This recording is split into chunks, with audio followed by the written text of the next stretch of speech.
C'est une affaire qui fait du buzz sur les réseaux sociaux actuellement, mais surtout, c'est aussi une affaire sérieuse. Il s'agit de l'ex-femme du pasteur prophète Wilfried Zahui qui fait une lourde sortie pour dénoncer des choses, mais surtout pour parler de la réelle nature du pasteur Zahui. Dans son témoignage, la femme fait de lourdes révélations sur la vie secrète du pasteur Zahui qui choque la majeure partie des internautes. Je ne suis quand même pas en train de dire que ce que la femme dit est vrai, mais s'il s'avère que toutes ces choses dites sur le pasteur Zahui sont authentiques, là je veux poser une question. Est-ce qu'on devrait réellement croire à ces vagues de pasteurs qui font le buzz sur les réseaux sociaux aujourd'hui? Très chers amis, cette affaire est sérieuse. Pour ceux qui ne sont pas encore au courant, je vais vous laisser regarder ces extraits de la femme, de l'ex-femme, je tiens à préciser, du pasteur Wilfried Zahui qui fait de lourdes révélations sur sa personne.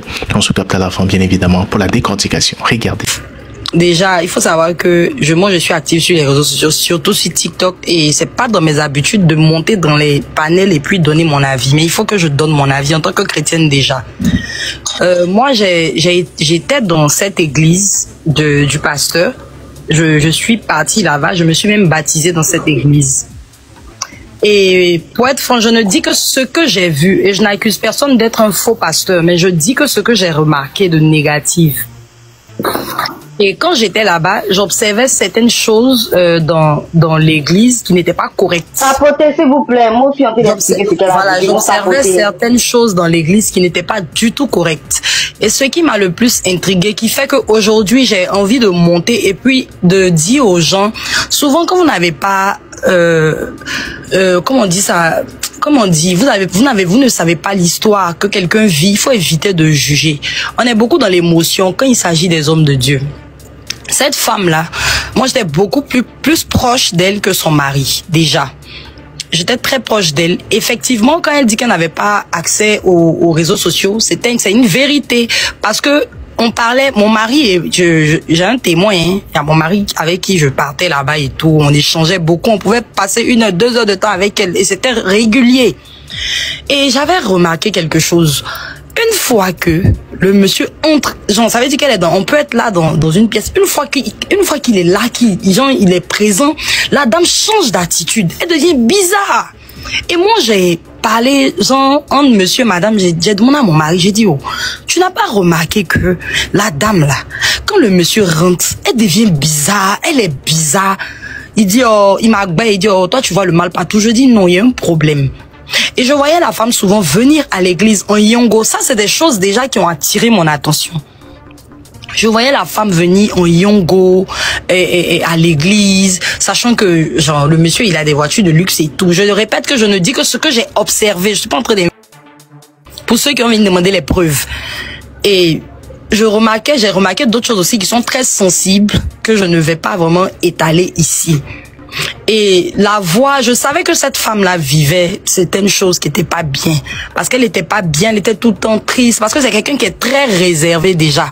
Elle est très, très réservée. Donc aujourd'hui, comment je vois une vidéo qui parle mal d'elle, qui veut la faire passer pour la fausse, moi je suis pas d'accord. C'est pourquoi moi je monte pour donner mon avis. Et j'assume ce que je suis en train de dire. Donc, c'est comme ça que, une fois, il y avait une prière et moi, je suis avec eux, j'étais avec eux depuis, on n'est pas à l'église de Djorobité. On était vers le stade d'Angri, en ce moment là-bas. J'ai été avec eux depuis là-bas. Et l'église actuelle était en construction et tout. Donc, il y avait des actions pour soutenir l'œuvre de Dieu, pour les personnes et j'ai même déjà participé à ça. Et ce jour-là, c'est en semaine, il y avait une prière, il a dit samedi, qui sont ceux qui veulent participer à quoi là même, je sais pas si c'était pour acheter des carreaux, je me souviens plus, mais en tout cas c'était pour la construction du temple. Et donc, il a dit qu'il allait venir samedi, on faisait les prières les samedis avec sa corne, pour mettre de l'huile dedans et bénir les gens. Bon, faut savoir que je suis quelqu'un de très lucide. Je peux aller à l'église, mais je reste genre lucide. Donc ça m'a fait... Tu dis comme de moutons? Oui, il est comme des animaux. Et moi, ça m'a fait tiquer et ça m'a envoyé à aller faire des recherches pour savoir si dans la Bible ça existait. Effectivement, dans la Bible, il y avait, je pense, un prophète qui avait déjà fait ça, qui avait mis de l'huile pour bénir, comment on appelle ça, quelqu'un. Donc, je me suis dit, bon, c'est pas un souci, c'est pas grave. Et donc, ce jour-là arrive, on a prié, on a fini la prière, tout et tout, hein. Je pense que sa femme pourra témoigner de ce jour-là. Et certaines personnes, hein, s'il veut être, comment on appelle ça, honnête.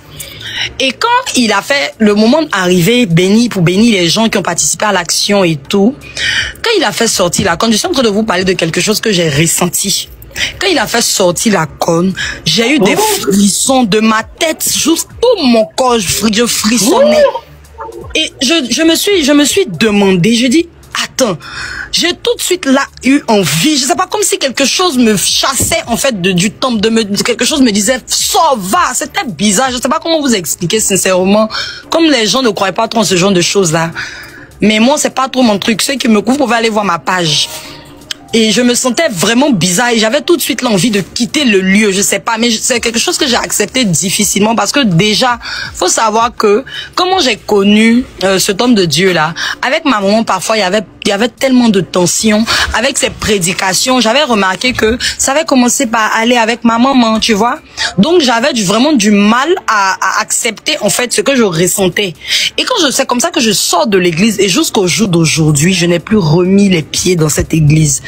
Et tellement que je ne voulais pas accepter, j'ai demandé à Dieu, je dis, Seigneur, tu m'as envoyé dans cette église-là. Est-ce que c'est parce que pourquoi tu me fais ressentir ça? Tu ne veux pas que je reste dans cette église? Ou bien tu m'avais juste envoyé dans cette église juste pour quelque chose de bien précis, pour que ma maman et moi, les tensions baissent et tout. Vraiment, si ça vient de toi, si vraiment je ne dois plus faire partie de cette communauté-là, Seigneur, donne-moi un signe.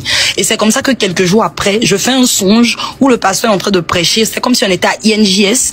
Et moi, j'étais adossée sur une voiture. Il n'y avait pas beaucoup d'hommes. Mais il prêchait, il est quitté sur la chaise, il est descendu jusqu'à mon niveau. Et quand il voulait passer, il s'est coincé sur moi, mais de face. Et moi, j'avais mis une robe transparente bleu ciel. Donc, quand il est passé, c'est comme si je me suis retrouvée nue. Vous voyez, c'est comme si je me suis retrouvée nue. Donc, quand je me suis retrouvée nue, c'est comme si j'ai soulevé la robe et j'ai mis dans mes aisselles gauche. Et c'est comme si je sortais en fait de l'INJS, de là où il était en train de prêcher, je sortais de là et arrivé au portail, je me suis rappelé que j'avais oublié ma robe et j'étais nue à poil. J'ai oublié que j'avais oublié ma robe et je suis retournée, j'ai pris ma robe, j'ai remis dans les aisselles gauche et je suis sortie de l'église. Et là, j'ai compris qu'il y avait quelque chose qui n'allait pas et que mes soupçons étaient fondés. Je vous épargne certains détails parce que on ne sait, genre, vous connaissez.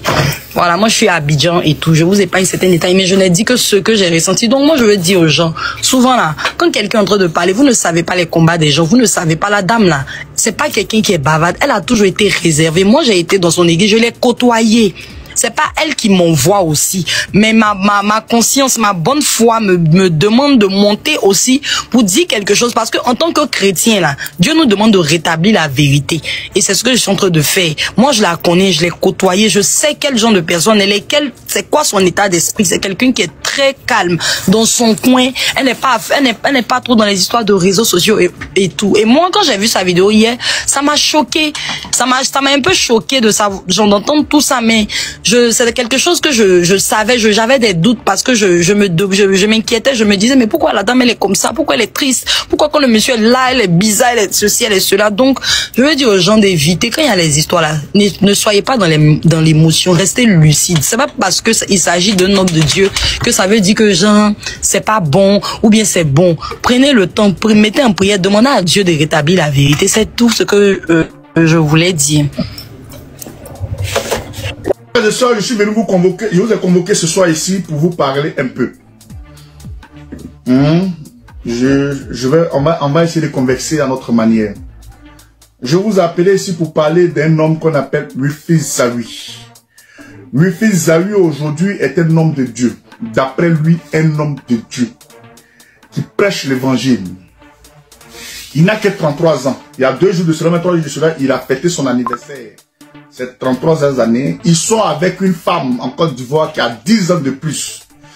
Wilfried Zawi est un beau parleur. Celui-là même, je ne suis pas porte-parole de... Il dit le porte-parole de Francis. Je ne suis pas porte-parole de Francis.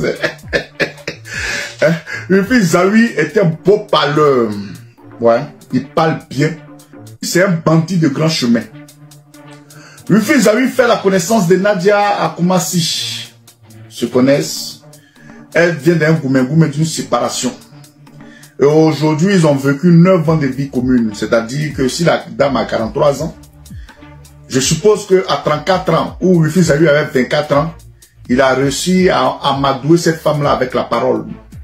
Et quand vous le voyez parler, effectivement, quand Wifi Zawi parle, ses prêches sont d'une efficacité pas possible.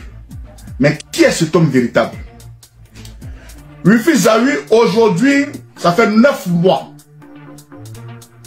Vous savez pourquoi je parle de lui? Je parle de lui parce qu'il est méchant. Quand tu as bâti quelque chose avec une femme, que cette femme-là a tout fait avec toi, on ne jette pas une femme à la bénite populaire. Abidjan est grand, mais c'est petit. Vous pensez que vous marchez en Côte d'Ivoire là? Vous êtes trop arrivés. Nous, on voit et on sait. Je vais parler ici, je vais appeler Nadia pour lui dire, ma chérie, c'est moi on appelle Choukou Altamira. Parce que toi, je vois que tu n'as ni Facebook ni temps. C'est moi on appelle Choukou Altamira. Faut bien me regarder. Toi aussi, tu es une mauvaise femme.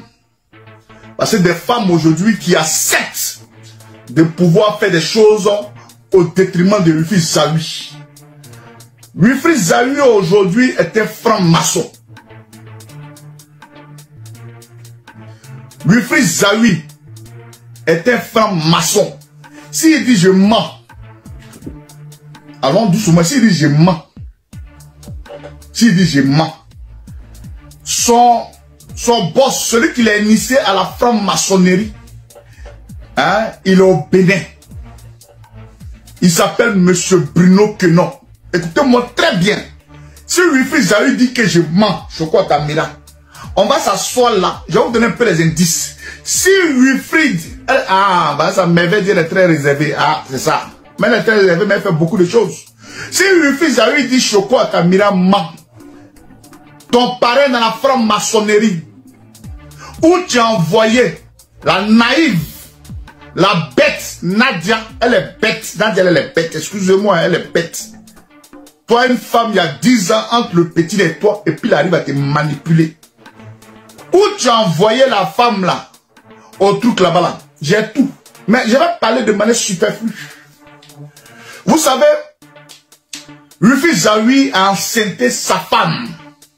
Elle était enceinte des jumeaux.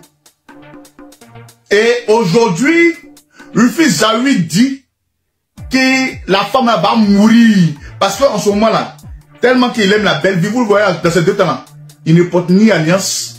Il commence à raconter du n'importe quoi sur les réseaux sociaux, comme si c'est jouer les coachs. Il est intéressant. Et vous savez, un homme dans le couple, là, hein, à mon chic l'a invité, vous n'avez pas vu comment il parlait. Un homme dans le couple, quand tu le vois, tu dis, wow, ça c'est un homme qui est parfait. C'est un mauvais type. Combien de fois il a mis cette femme-là, il a enfermé. Wifi Zawi enferme la femme dans la maison. Elle est prisonnière, elle. Et puis je vous dis, elle pense que toi, Nadia, tu penses que tu te caches dans Abidjan là. Quand j'ai mis mon poste aujourd'hui, il a dit c'est venu, envoyez-moi les docs, et puis ça sort comme ça. Et tu es en danger. Je demeure dans la vérité. Et ce que je te dis là, c'est que c'est la vérité. Dis-moi, Wifi Zawi, il y a 2 semaines, même 3 semaines de cela, ta femme m'a accouché. Est-ce que tu as eu... Écoutez-moi bien, vous dites que Wifi Zawi est un homme de Dieu. Posez-lui la question. Nadia, la bête là-haut, elle a accouché. Les jumeaux là, si les jumeaux là, qui étaient dans son ventre là, il y a un qui est décédé. Et puis l'autre là, il est sorti. Demandez à votre Wifi Zawi, un homme qui parle bien, un homme qui est X, un homme qui est Z, un homme qui a la parole mielleuse, un homme qui ne te parle même, tu es une femme, ton caleçon est mouillé. Allez demander à Wifi Zawi s'il a une fois vu l'enfant aujourd'hui là. Si Wifi Zawi a une fois vu l'enfant, son propre enfant. Mais je vais vous dire qu'est-ce qu'il y a derrière. Je vais vous dire ce qu'il a fait. Parce qu'aujourd'hui, il a privé les gens de son église de parler à leur maman. Appelez-moi ici, dans ce direct-là. Appelez-moi Claire Bailly. Je vais vous parler ce soir, vous allez entendre. Vous n'aimez pas entendre. Je vais vous parler. Appelez-moi Claire Bailly. Elle n'a qu'à venir au pupitre parce que je crois que ta mère a besoin d'elle. Claire Bailly, il faut venir. Vous parlez, vous êtes trop gangaba en Côte d'Ivoire. Je vais vous montrer que vous n'êtes rien. Autant que vous êtes. Autant que moi je vous regarde comme ça. Vous m'avez vu, il parlait. Est-ce qu'il parlait? Il parlait pas, non? On dit de ne pas attaquer les hommes de Dieu, on ne juge pas un homme de Dieu. Vous qui dites ça, vous êtes maudits. Moi, je vous dis ça. Des gens sont en train de sévir, en train d'appauvrir les gens. Est-ce que vous savez, mesdames, mesdemoiselles et messieurs, que Wilfried Zawi dort dans une maison d'une valeur, ce qu'il loue par mois, d'une valeur de 1 million de francs CFA. Il dit bien par mois, 1 million de francs CFA. Eh, d'où il en est cet argent-là? De vous à moi. Ah, parlons peu, parlons vrai. Où Wilfried Zawi enlève l'argent là pour payer sa maison d'1 million de francs CFA. La maison qu'il habitait coûtait 1 million. Il a déménagé tout dernièrement là. Il allait dans une nouvelle maison. Elle est plus grande que l'autre, c'est un domaine. Et la maison coûte combien? Et là c'est 1 500 000, 1 300 000. Demandez à Wilfried Zawi, il travaille où? Pour pouvoir payer une maison qui coûte 1 million. Mesdames, mesdemoiselles et messieurs, vous allez nous dire c'est Dieu qui bénit, c'est Dieu qui enrichit, c'est Dieu qui est temps. Et quand est-ce qu'on va arrêter de mentir sur cet homme grand, un babu? Seigneur, mais quand est-ce qu'on va arrêter de mentir sur toi? Un franc-maçon qui s'est fait passer pour Wilfried Zawi, dis-moi, les fidèles de Wilfried Zawi là, où Wilfried Zawi enlève l'argent et puis il paye une maison de 1 million par mois. Allez voir dans la maison, il dort en ce moment là. Allez voir là-bas. Il est seul, hein. Il est seul. Il a dit, appelez-moi Claire Bailly. Appelez-moi Claire Bailly. Ça fait 1500 €. Où il a fait là?